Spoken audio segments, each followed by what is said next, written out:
Now, you're very welcome along to the Huddle Breakdown, the podcast that looks at the stats, XG, and performance of Celtic FC.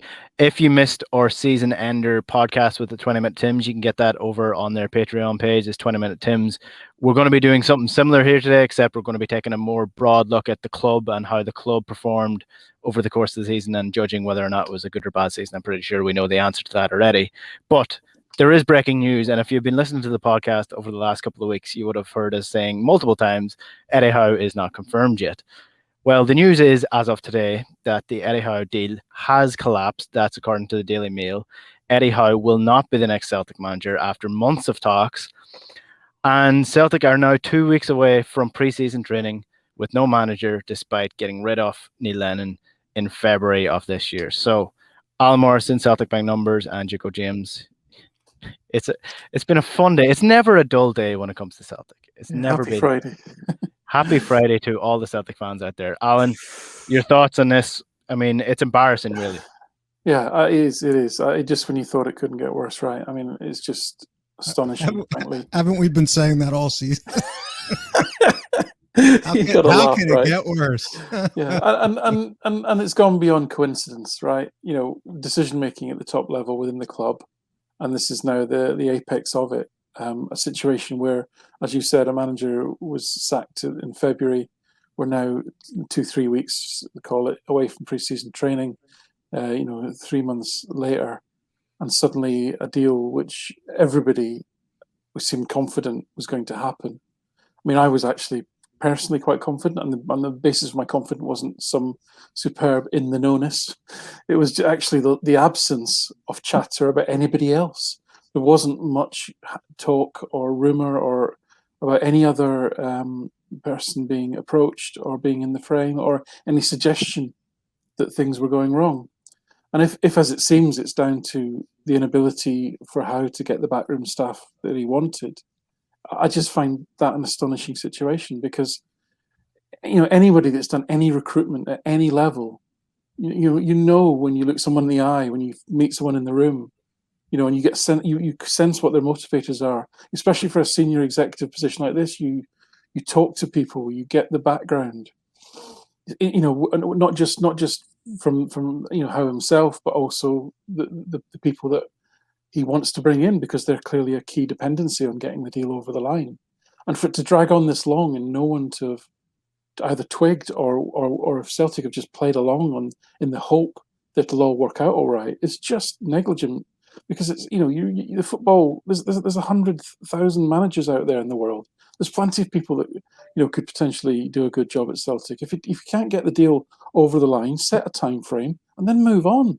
Don't wait. You've now risked another season. You've now put in jeopardy automatic Champions League qualifications. Think about that.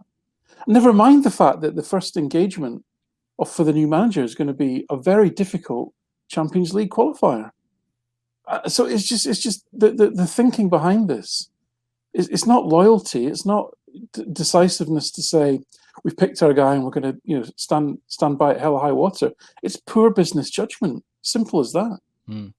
I should actually clarify as well that Celtic didn't sack Neil Lennon. I've just been saying that they've sacked him because it feels like they should have sacked him, but he actually resigned. So if anybody wants to tweet us angrily, we know he resigned, but he more or less was sacked. Like, that's essentially what it came to. One of the candidates for Celtic's job at the start was Enzo Maresca. He actually got the Parma job last night. It was confirmed. But what this confirms to me for Celtic is that they didn't have a plan for post Neil Lennon. They didn't start talking to people before Neil Lennon was gone. They waited until he was gone and then started recruiting a new manager, and it's still taking this long to get them. So again, your lack of foresight from Celtic's point of view in that angle. And then for this, it's just like if the manager wants someone, you get them who he wants. And it's the levels that Neil Lennon was operating under, that he was not going to get a bigger job than Celtic. So he was more than happy to take this job without getting his own backroom team. But if you want someone with the CV and the stock of Eddie Howe, you need to go out and get him who he wants to bring to the club. And that seems to be what the falling off point of this deal is and why it's falling apart. James, what's your thoughts on this? Well, as far as breaking news goes, I was doing yard work just this Friday morning, my time, on a holiday weekend. So this is Memorial Day weekend in the U.S. So I was out doing yard work, came back in, jumped in a cold shower, so I didn't look quite as flush as I usually do.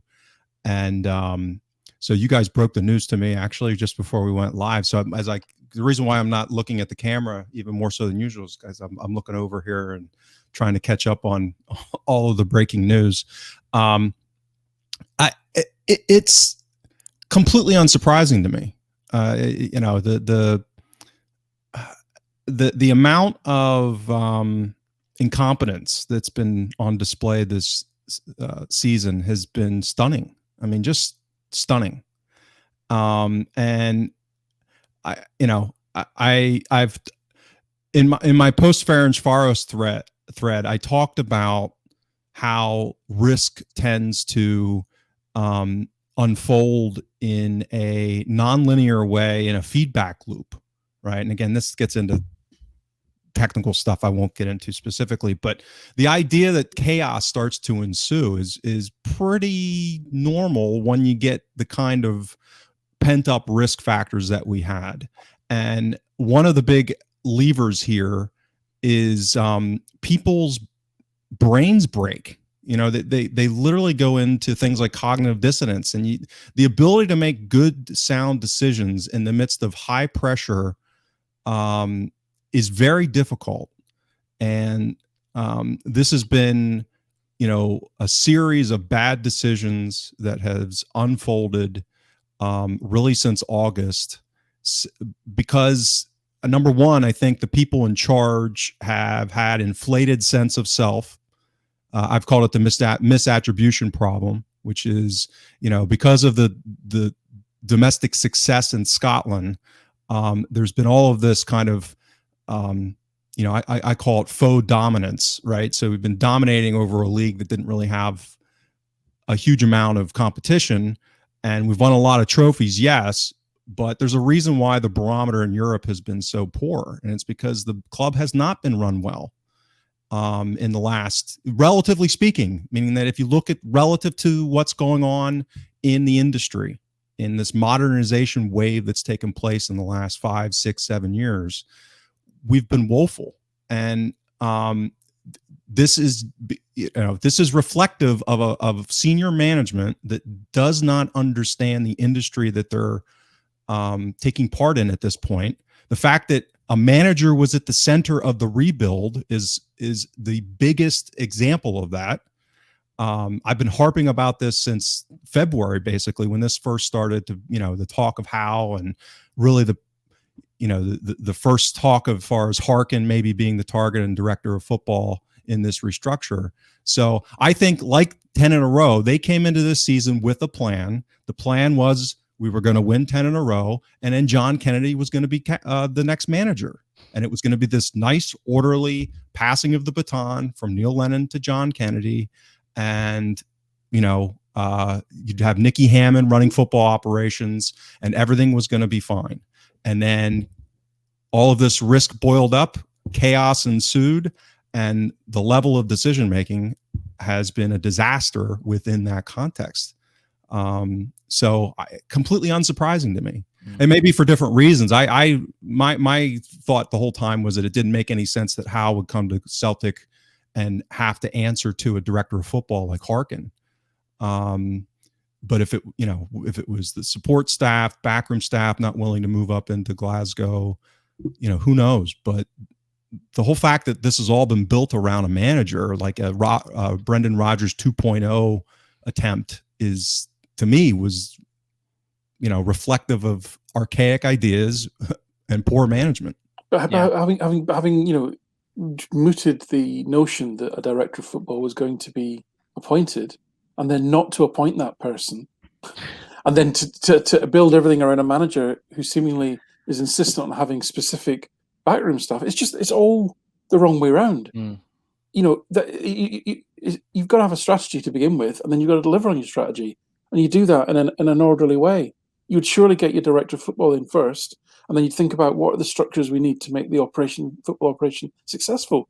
There's no evidence any of that is happening. It's just lip service. It's just sticking a title on somebody. I mean, that's a nonsense, right? Yeah, Well, if you're getting a director of football, then he's a guy who is in search of the first team coach, not Dermot Desmond. So you need the director of football working with the manager, working with the head coach. Otherwise, it just doesn't work. So it would be literally lip service to that title for Fergal Harkin if Eddie Howe was coming in with all of his own staff anyway, because he wouldn't want to be working under a director of football. He'd want to be the guy bringing in his players, and that's just not how that system works. Well, and that's what I've been saying for months now. It's to me, it didn't make any sense for either of Howe or Harkin to accept the reality of working at a club that's, let's call it run by Dermot Desmond, who seems to have been active.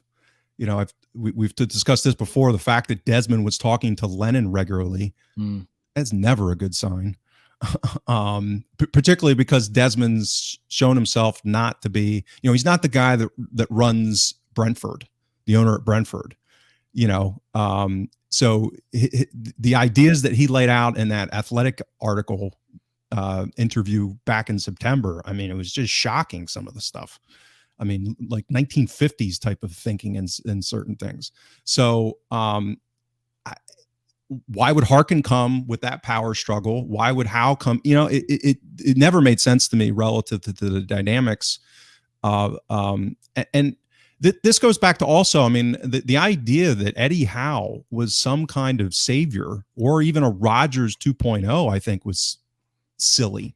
So for them to have identified him as the manager type to be willing to sacrifice structural reforms and really building for the future, I from what I've done on my own research and analysis, I mean, Howe looks like a good manager, but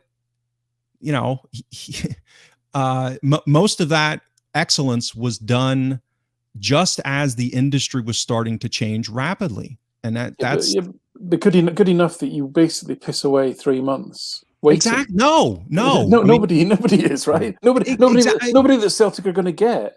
That's the point. Yeah, it's not like Conte's walking through the door, or somebody that's has a proven track record of making major differences in as a manager, meaning that making decisions in a really effective way where they, really drive performance upgrades. So I never understood it. It didn't make sense, and now.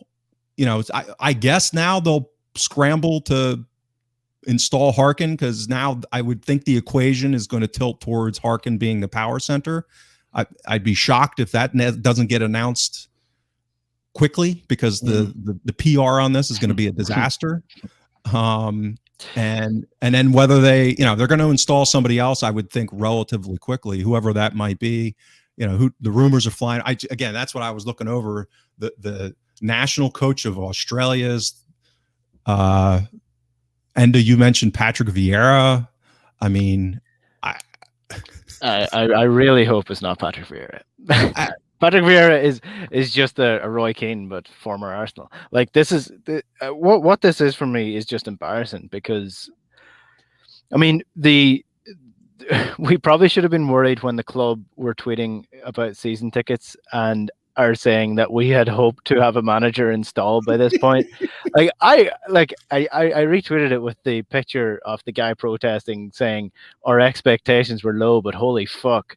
Like that's where I'm at with Celtic. Like, every single time I'm like, I had no, you've destroyed my standards, but I'm still surprised by how badly you've done this. So that's where we're at with the manager situation.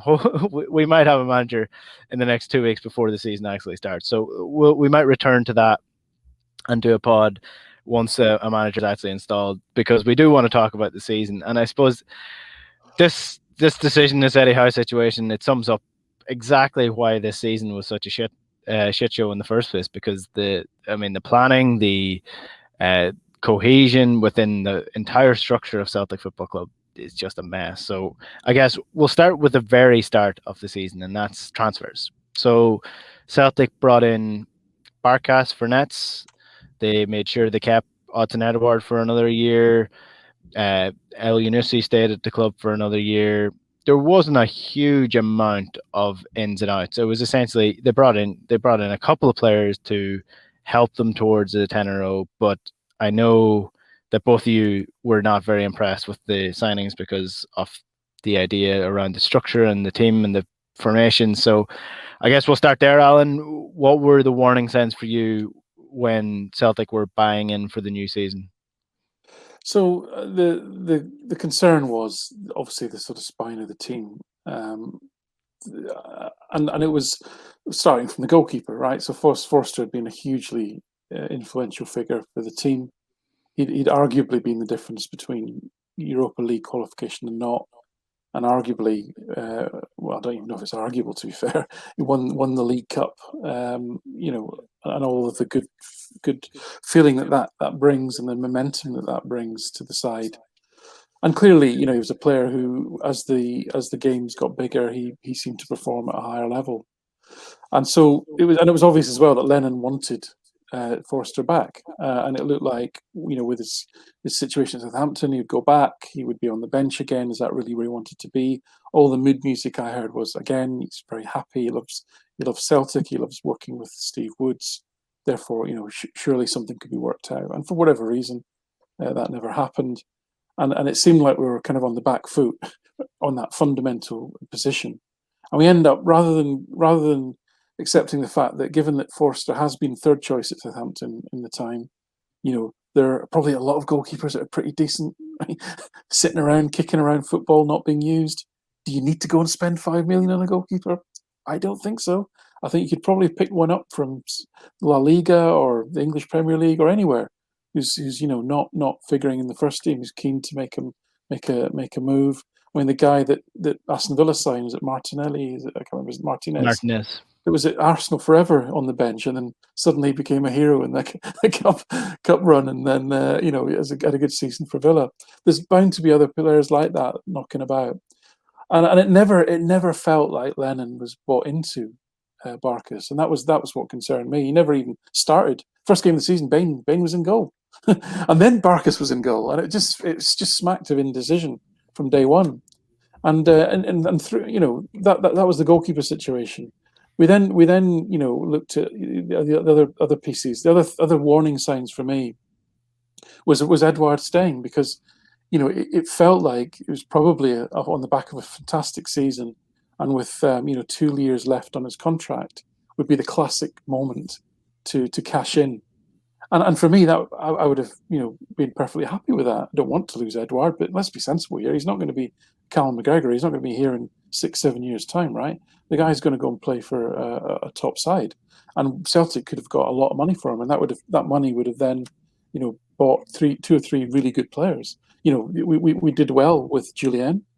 And we did well with Edouard in when we bought him. These are the 2 recent examples where Celtic have spent the 2 record transfer deals, and they both paid off. We've got what we paid for.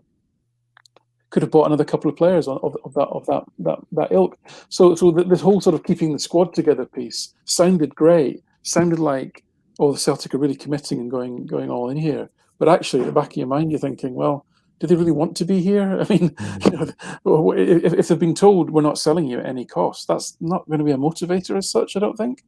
So the transfer, in assessing the transfers, I was as concerned with the transfers that didn't happen as much as the ones that did. And then as we spent a lot of money on players, actually. Barkas was around 5 million, 4.5. Ajeti was the same. And Ajeti, was a player languishing in English reserves. He'd got a bit of a run at West Ham. Never really scored many goals for them. They thought he was decent. He's young, which was good. But again, it wasn't obvious how he fitted into any particular style of play, especially as we also had Klimala, which is another signing that never made any sense for the way that Celtic play. And then Turnbull was brought in a year after, recovering from a long operation, but at least he started to play again for Motherwell. But then we didn't see him for 6 months, as if, again, Lennon didn't trust him. So those transfers felt like, and actually Ajeti, to come back to Ajeti and Klimala, they actually played a fair few minutes in the early games of the season, mainly as substitutes, but they came on, they both scored, and strikers breed on confidence, breed on scoring goals, and then suddenly they weren't trusted anymore. And it just there was just no any sort of cohesion or thinking seeming to running through those transfers. And then it just got worse and worse. I mean, bringing El Yunusi back kind of made sense. He'd done okay. He came back and he actually improved. He was one player who probably improved over the season, year on year. But then, the sort of panic buys at the end of the elongated transfer window that ran into the end of September was to bring in, after Julian had a couple of injuries, was to bring in Duffy and Laxalt. And that absolutely just killed the structure of the defence and just completely the wrong players for the way that Celtic play. So, all in all, the transfers were just, we use the word incoherent a lot.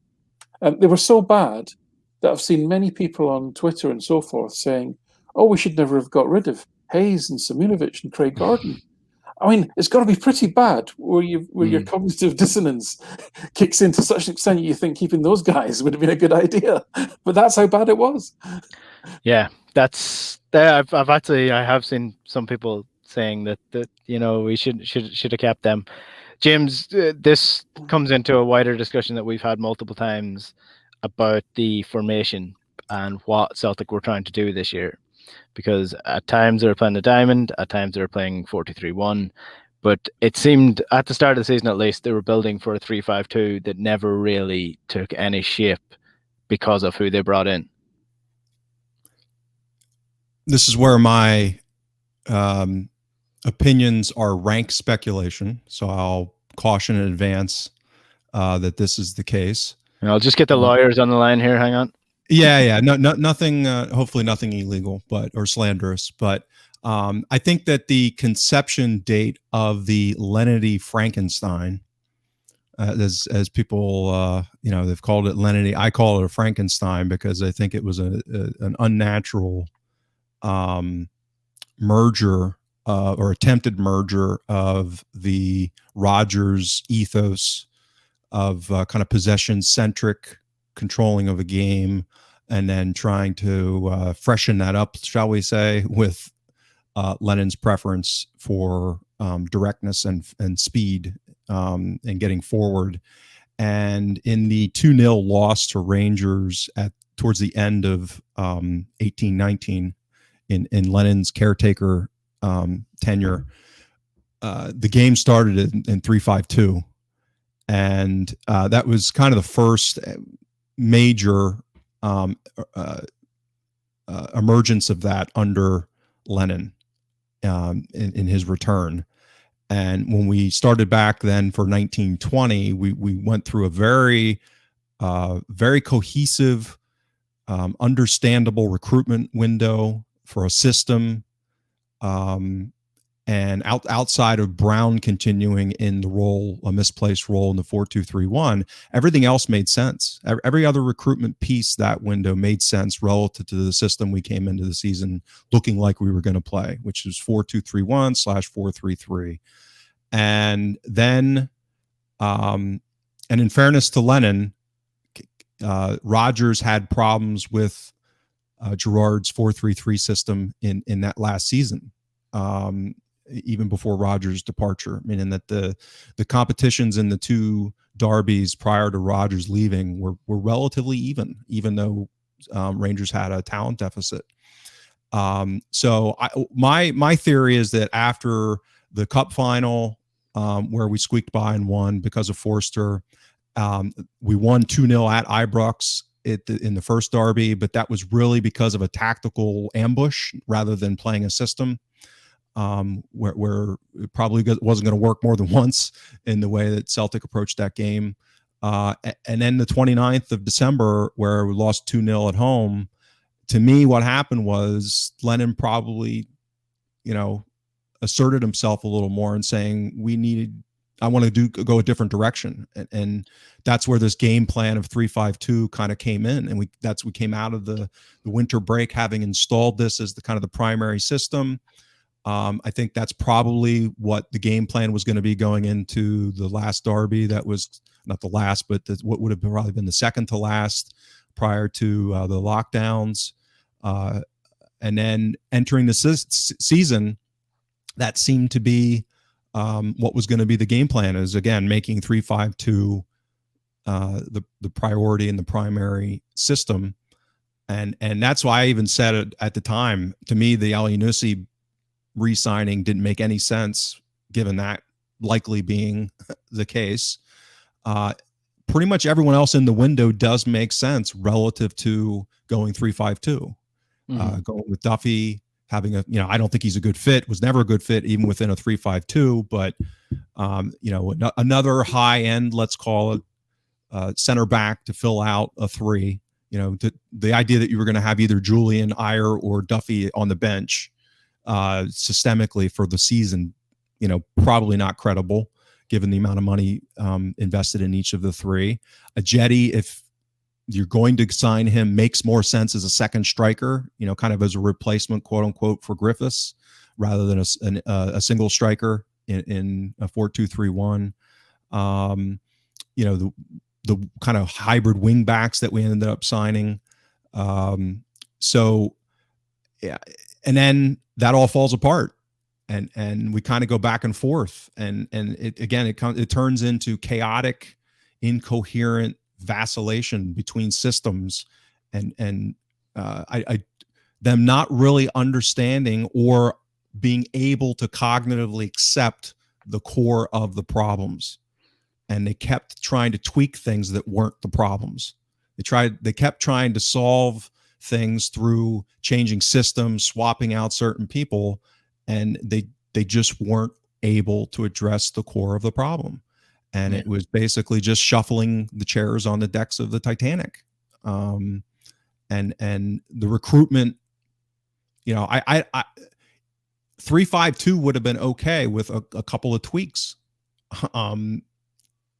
But they didn't make them. They weren't willing to make them, and that introduced all these problems that Alan's talked about. And I'm eventually going to file a copyright for you, Alan, on toxic combinations. And that's basically what ensued, whether it was in 3-5-2, whether it was in 4-2-3-1, is that the style of play relative to the people and the pieces and how they fit together were systemically flawed, regardless of shape. And they never addressed it, except for 9 games. From December through, basically November into December, through December into early January. And guess what? The team performed at near the highest level that it performed in the entire, kind of post-Dyla era for that 9-game run. Yeah.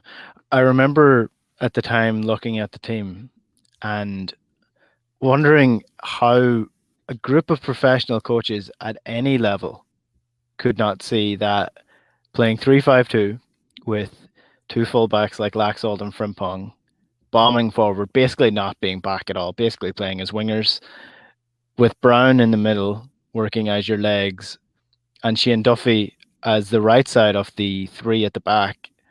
How they didn't see or couldn't see that might have an issue dealing with pace, might have an issue dealing with balls in behind the defense a little bit, because that's what it was. It was almost every time you see Celtic being picked apart over the course of the season, it wasn't some massive build-up play from unbelievable sides. It was 3 passes and they were through on goal, and you're wondering, you're like, how can you get to the level of managing Celtic and not see that is a fundamental flaw with your team? The result of that is August 26th, beaten by Hungarian side Ferencváros to get knocked out of Champions League, go into the Europa League, and the first derby defeat comes in October, 2-0. Then from that moment on, Celtic lose 3-1 to AC Milan, 4-1 to Sparta Prague twice, lost to Ross County, drew with Hibs, drew Aberdeen, out of the Europa League, out of the League Cup, out of the Champions League. By November, the league is essentially over as well. And you're thinking, there must be a turning point at some point. There must be a turning point. They went through that purple patch then where in late, I think it was mid-November to Christmas, they went on an 8-game winning streak, didn't lose a game. And then after Christmas, the first derby defeat happens. Then Dubai happens. and then it's spiraling and it's spiraling and it's spiraling. It just keeps getting worse. Let's talk about Dubai, because there's been a lot of post-Dubai discussion, post-league discussion, sort of hindsight discussion around Dubai, especially because of what happened in Georgia Square after the Rangers title win and the destruction caused there and the COVID issues there and the parties with the Rangers players. I don't like to get into a he said, she said debate when it comes to this, because just because Rangers do it does not mean that it was okay for Celtic to do it. Just because Celtic did it does not mean it's okay. It's both wrong. But what Celtic did in Dubai at that period of time, where we're no closer to a vaccine, the cases are going crazy after Christmas. There's people still dying at a massive rate in the UK. They're 20 points behind Rangers. They've just lost the derby match, and then they fly off to Dubai, resulting in 13 players being left out of the team, forced out of the team because Christopher Julian tests positive on the way back. So close contacts were considered, and 13 players were missing for 2 games, 2 weeks, and the season's over. So can you surmise that into one answer, Alan, in your opinion of how bad that Dubai was? Yeah, I mean, I wouldn't conflate the two incidents that you mentioned. I think there are massive differences, but because what Celtic did wasn't illegal, it was just enormously misjudged. And misjudge isn't trying to water it down. Because it killed any remaining momentum that the season may have had, which wasn't a lot by that stage. It was an enormous failure of corporate governance and risk management. To not, as well as on a very fundamental and most importantly human level, having the country was just about to enter another extended lockdown. All the writing was on the cards that was going to happen. That's the way it was moving. The UK government was adamant that people were going to get together for Christmas, but all the signs were that after that it was going to go backwards again.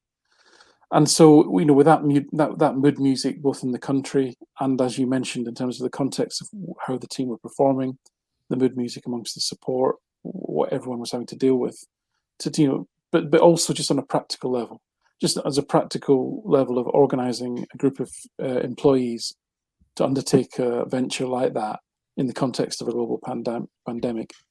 To me, you'd write off whatever costs you'd accrued on that, and just say, look, guys, not only is this very, very risky, it's actually the wrong thing to do, and we'll just leave it at that. And that's not hindsight. That's what we said at the time. It just was the wrong thing to do on all levels, from a corporate responsibility level, from a risk management perspective, and from a human level and a moral level. And as you mentioned, whether we fell upon this from a football perspective, whether we fell upon this diamond formation, Soro and Turnbull being introduced, and a coherence where suddenly players like McGregor and Christie were freed up to play roles that they were suited to doing, and Edouard had a partner, and the fullbacks were given a little bit more less rein, I suppose. That all worked and that all made sense, but all that was absolutely thrown out the window by the post-Dubai debacle, and Brown came almost straight back into the team as soon as he I think had a little bit of a knock either side of in the new year, but we'd had those 2 games where we had to field pretty much a kind of completely incoherent, an undeliberate incoherent team, if you know what I mean, and youngsters and so forth, and it just absolutely stopped any momentum dead. And you know what? I don't want to be sort of victim blaming here, but kind of Celtic got the luck that they deserved. I mean, the Scottish government changed the rules sort of almost post Celtic's return flight, which caught 15 people having to isolate. That wasn't Celtic's doing. I mean, you talked about the George Square piece. I mean, the differential between how different football clubs seemingly have been treated throughout this whole COVID crisis is instructive and worthy of further analysis, definitely. But in some respects, Celtic have made their own luck in that respect by making really bad decisions, and guess what? Some of these risks materialised. Yeah, I guess my main point on that would be that you shouldn't have to rely on the rules to know this is a bad decision. It shouldn't come down to whether it was legal. It should come down to, is this the right thing to do based Exactly. upon I'm with you. football reasons, moral reasons? And the answer was no. I thought it was disgraceful at the time, and I still think it was disgraceful despite what's happened. And I don't care about them. I don't care. It makes no difference to me. I only care about Celtic and what's happening there. James, your thoughts on this? I know you at the time, it was about a risk management situation as well, and the lack of understanding what the risk slash sort of result might have been for this. Yeah, so it was such a moronic decision, because what was the upside? So we saw what the downside was, and thank goodness it wasn't a super spreader event where or somebody got seriously ill or had myocarditis or something cataclysmic. But it was a pretty bad scenario that unfolded. So I think the obvious question, or should be an obvious question, is, well, what's the upside if everything goes well, right? So forget about even the pathetic PR aspect of it and the terrible decision making relative to the morality of it. But what was the upside that the club was going to enjoy for having done this? And this is where I go back to just ridiculous levels of incompetence, which is, somehow Dubai, quote unquote, worked in the past, that, the team would be go through a renewal as it came back from Dubai. And for a grand total of a sample of 2 seasons in a row, Rangers suffered and didn't perform well after Celtic had been in Dubai, as if there was some kind of mystic connection between these, and that this Hail Mary was going to be a last attempt to try and do something to save the season and save the 10.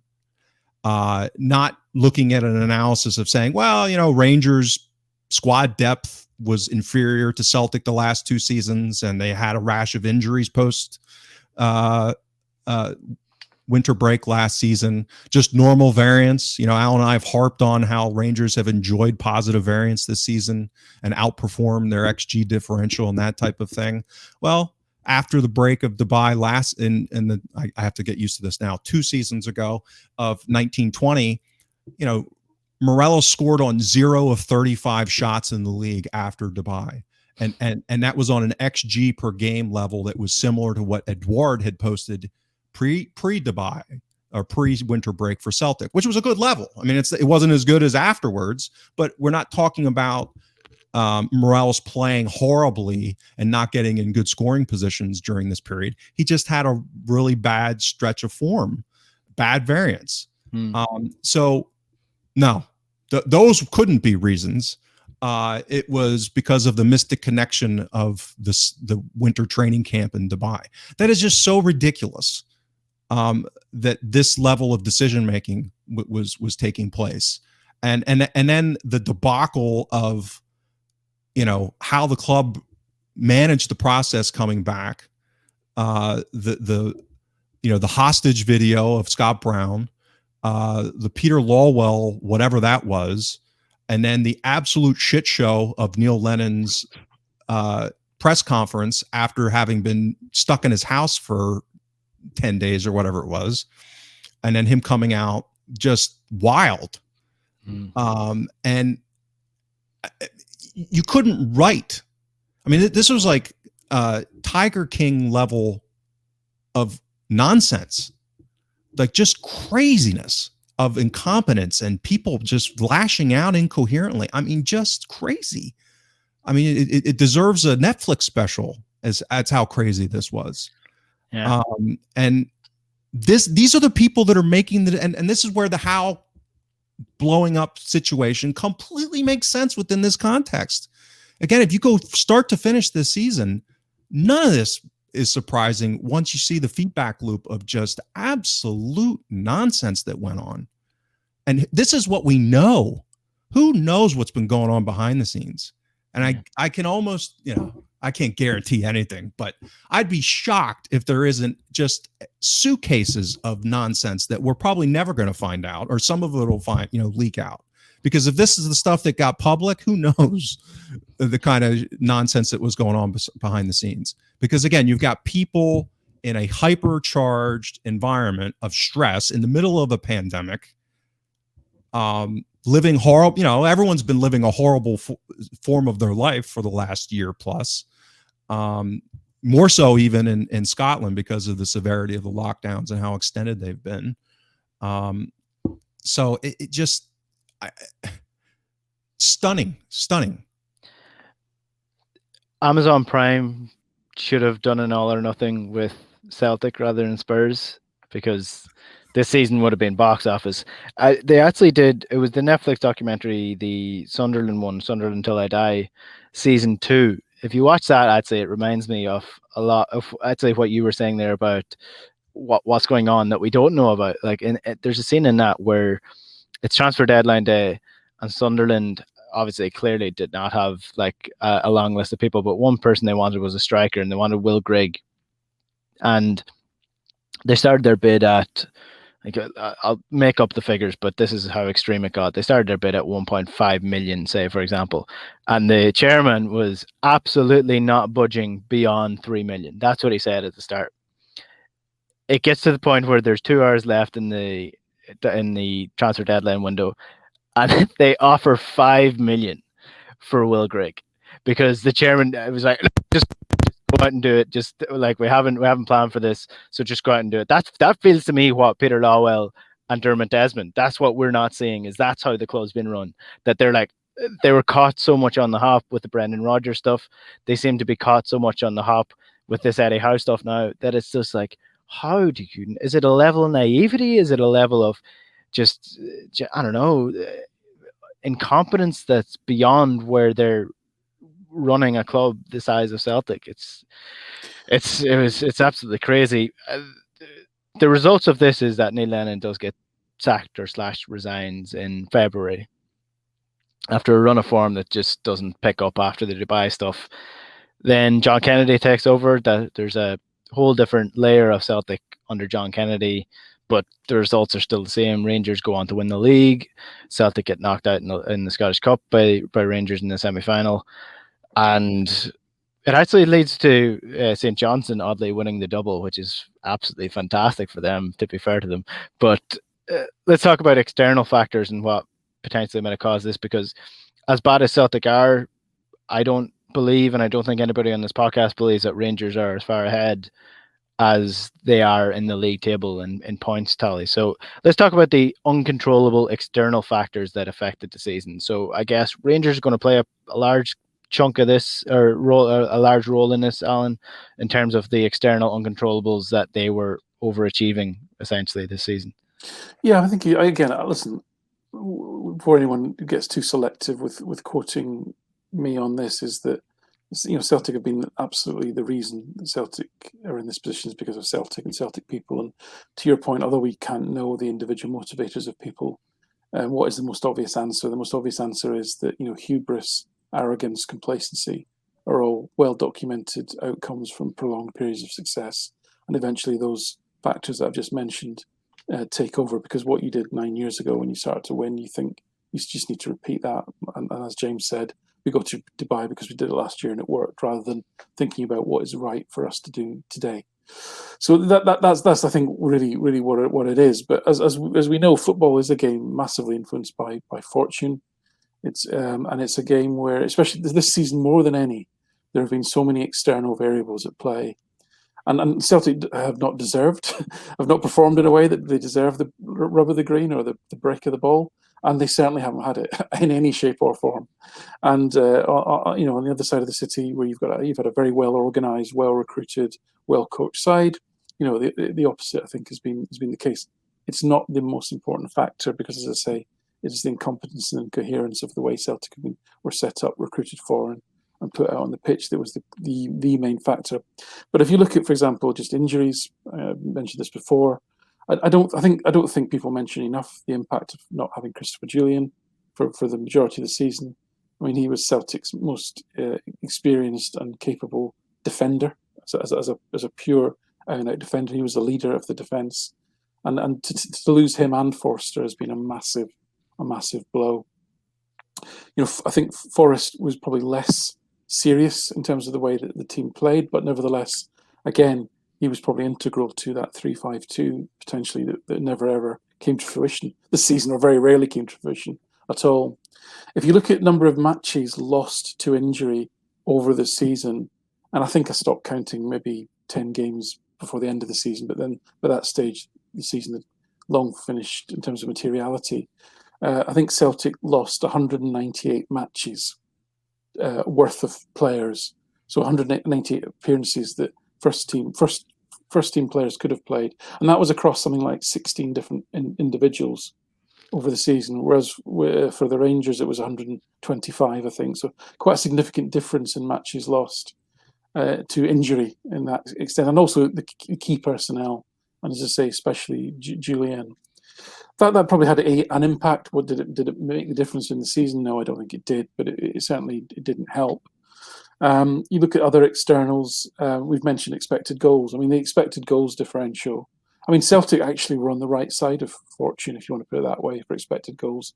They scored 78. Their expected goals in the league was 78. So they scored pretty much at the rate you'd expect them to. But they conceded, I think, something like 29 goals in the SPFL. But their expected goals against in the SPFL Celtic was 40. That's how poor Celtic's defence was. So we actually kind of got away with it a little bit defensively. If you look at the Rangers equivalents, theirs is insane. It's something like 92 goals. Again, I'm sorry, I'm not being precise, but their expected goals is something like 68. It's just like insane. And then I think they conceded something like 12, 50, or 15 goals. Their expected goals against was something like 25 or something like that. So there's nearly a 40 goal swing in expected goals. So again, these things do matter. And are they sustainable? Probably not over a long period. Not that enormous gulf in between expected. So again, I'm using that as these are just facts, right? I'm not saying that's good, bad, or indifferent. It's just the way it was. And then the final piece of, I suppose, there's the whole, again, we touched on it really, the whole COVID impacts. And Celtic had significant COVID impacts. The Bolingoli, the Bolingoli breach at the beginning of the season, the fact that Christie was taken out of a derby game, and he room shared with Tierney, who wasn't taken out of Arsenal's next fixture. The whole Dubai thing, players coming back from international duty, Biton, and there was a few, El Hamed having to isolate as well. And then the punishments, or the games that were lost, the postponements that were had, and you contrast that, to the almost lack of COVID impacts, and it's again that would have had an impact. It was an external factor. It seemed to impact one side more than others. These all sound like excuses. Like I say, the most important fact was we were rubbish and we got exactly what we deserved. But all of these factors will serve to make the gulf look enormous. And I think what we're saying is we deserve to lose, but is the gulf as big as it looked? It probably isn't.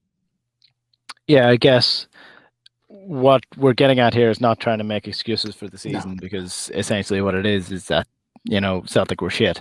But James, the idea that Rangers are going to be finishing 22 points ahead, 23 points ahead of Celtic next season because of, listen, we'll pretend that everything's okay at Celtic and it's not going to be another mess, but the idea that they're going to be so far ahead because of the large chunk of data that we now know, that analyzing that shows that they were probably overperforming this year and they won't be as good next year unless they, again, have another incredibly lucky season in the terms of overachieving. I don't mean they were lucky to win the league. I just mean they were lucky in the sense that they were overachieving to their XG. Yeah, this is this is not about excuse making. This is about analyzing and trying to think about things from a probabilistic perspective. So how do we diagnose what happened, why, and then what does it try to help us in thinking about what the future might entail? And the same process that I used that led me to the conclusion that Rangers were a lot closer to Celtic than the 13 points that was in the table, the gap when the league was called, leads me to believe that 25 is nowhere near as reflective. 13 was way too wide relative to underlying performance, and this is where we stress measuring performance levels is, particularly in football, is completely different than results, and that the disparities there can be dramatic over even 2 seasons, depending on what's going on and why. So, for example, the idea that Lennon's team in 1920 performed significantly better than Rodgers' invincible side in 16-17, I would argue it was a better team. We had better players overall, I think. The wage bill was higher. So I think Rangers actually performed better last season. The XG differentials certainly support that by a large margin. Like, it's not even close. Rangers performed really well in 1920, and they enjoyed a lot of positive variance this season. So again, that it just happens. Was there an inordinate amount of it this past season for Rangers? Yes, like a rare level, as Alan said. If you look at their expected points, right? So it's just, again, it's probabilities. It's a measurement tool. It's not to say that it could have or should have. It's strictly trying to measure things relative to variance. Rangers were about 3 points better than Celtic this season, even with all of the mess that Celtic had. And that was because Rangers had, that stretch from right before they lost in the League Cup to Ross County through the end of the season. They didn't drop any significant points in the league, but that was very lucky. They just, in any other season, the vast majority of the time, if you just run Monte Carlo simulation of XG differentials, they probably, the vast majority of the time you're going to have a team that puts up those kind of differentials drop maybe 10, 12 more points than they did. So again, that's not saying that they wouldn't have won the league by a lot or that they were undeserving of it. It's a game like Hamilton where they got a draw, where Hamilton, I think, was well over 1 in outperforming them in XG. Now, again, some of this is to their credit. They had Alan McGregor. They made the decision to bring him back, and he's a difference maker, like a Forster in winning points. One of the things that I think I was the first person to break this story, even before the journalists did, was that relative to injuries, they invested in a machine learning software package called Zone 7 AI back in September. That's when I found out about it. And I also heard that Celtic looked at it and decided not to use it and license it. And if you look at the clubs that have used this software, their soft tissue injuries have gone down like 80%. That is a decision that Rangers made. It wasn't luck that they had their injuries drop as much as they did, soft tissue. And again, I think Ryan Jack, it hasn't been made public. I'm guessing Ryan Jack probably had like a meniscus problem. When you have trauma injuries like, Julian did, you're not going to prevent a guy, when he rams his knee into a pipe at velocity, but we're talking about day-to-day fitness regimes, managing workloads and customizing it based off of each player, and using machine learning to do that. I mean, that really sophisticated stuff. Well, they did it and we didn't. And the output was, well, they had a lot more healthy players, and performing at elite levels relative to their athleticism. That was a decision they made. So is that an arbitrage that could get them to outperform their XG, right? XG is not all encompassing. XG is not determinative. It's a tool.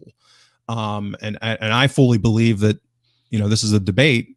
But my understanding of analytics is that, there are ways to outperform. There are ways to systematically beat something like XG, I believe. But whether it's because of talent, a premium talent versus the opposition level, or some of these other things like having fitter players, having players that can run faster for longer because they're training better, those types of things, whether as it Rangers did, or in other sports you've seen PEDs enable these kinds of things. So there are ways to kind of beat the system, so to speak, both fairly and unfairly. So I could see a scenario where Roy Keane becomes the manager for Celtic if they keep the wage bill relatively steady and do an okay job on recruitment, where Celtic, lose the league by 5 points next season.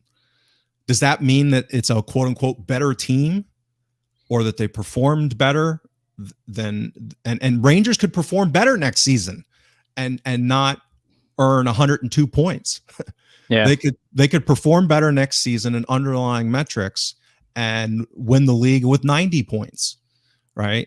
So these are the kinds of things that this is why we look at these measurements and tools, and why analytics is its own domain. I mean, that you just can't look at these stats and say, oh, well, this means the obvious linear, so it's putting together a mosaic and trying to really understand what's going on. And so I fully expect, I fully expect Rangers underlying performance metrics to get better next season, meaning that they didn't have a great year relative to XG differential, generally speaking. So I'd be surprised if they don't get better. I'd be surprised if Celtic doesn't get better, for all the reasons that we've talked about. Now, what the relative equation there is between those two is highly uncertain, because there's so much uncertainty on the Celtic side right now, including what the wage bill is going to be, which I would say is primary, which is where this Howe debacle could be even a bigger risk. And then you have all this other stuff that's just completely uncontrollable, which people hate to try and think about and conceptualize, which is just luck, variance, all these other things. I mean, season by season, they have a huge impact on who wins a league, and that'll be the case next season as well. Yeah, we're not saying that they didn't deserve to win it this year. What we're saying is this repeatable? And the probability would say it's probably not repeatable in the same manner that they did it, depending on how the rest of it. But the main thing I would say is that Celtic need to control the controllables, and that was my criticism all season, which is there were so many uncontrollable risks heightened this season because of COVID, because of the pandemic, because of a bunch of important players in the last, entering the last year of their contract. Because it being the 10 in a row, and if the club didn't win the season, like there was all of these things that entering the season were uncontrollable, and then to pour lighter fluid on top of them, and then to throw a match into it at various points, willfully, was crazy. I mean, this is, you'd like to think, although today may changing my parameters, you'd like to think last season was almost the worst version of Celtic you're going to see. And add into that, as James said, all of the variance is not going your way on top of that. And versus an opponent who, I think is possibly the best version of they can be. Their form in Europe, their form in the SPFL was fantastic. They got the results they deserved in the SPFL. Can they repeat that? Can they maintain that standard? What other pressures are there to come to bear? Can they get the positive variance? So I think that would be my take on it. What the outcome would be next season, I couldn't possibly say, but I would be surprised if it was as wide as it was this season. But hey ho, that'll come back to haunt me. Yeah, we shall see. We shall see, and hopefully, again, I'm wrapping another podcast by saying, hopefully, we will know who our manager is in the next couple of weeks, and we'll do a podcast then. So, that was the season wrap from the Huddle Breakdown. As you can see, we're a bit flustered because of the news today. So, I don't know. Hopefully, we might have some news next week to talk about, and we might actually continue on this podcast. And by the time that a manager arrives, we'll be into a brand new season. So we shall see. I do want to give a big thank you to James and to Alan for joining me for the podcast this year, and of course, a massive thank you to everybody who has listened, subscribed, watched, tweeted us, sent in questions all throughout the year. It's been an absolute blast doing this podcast for the last season. I know we didn't do it from the very start, but the reception and the kind words that everyone has sent in has been absolutely phenomenal. So a big thank you to everyone who has listened over the course of the season. We will be back next season for another season of Celtic breakdowns and performance analysis and wondering what the hell we're going to do with our lives because Celtic are ruining it for us. Hopefully it'll be a little bit more cheery next year. James, my thanks to you. Alan, my thanks to you. Thanks, Enda. All right, we'll chat to you next season.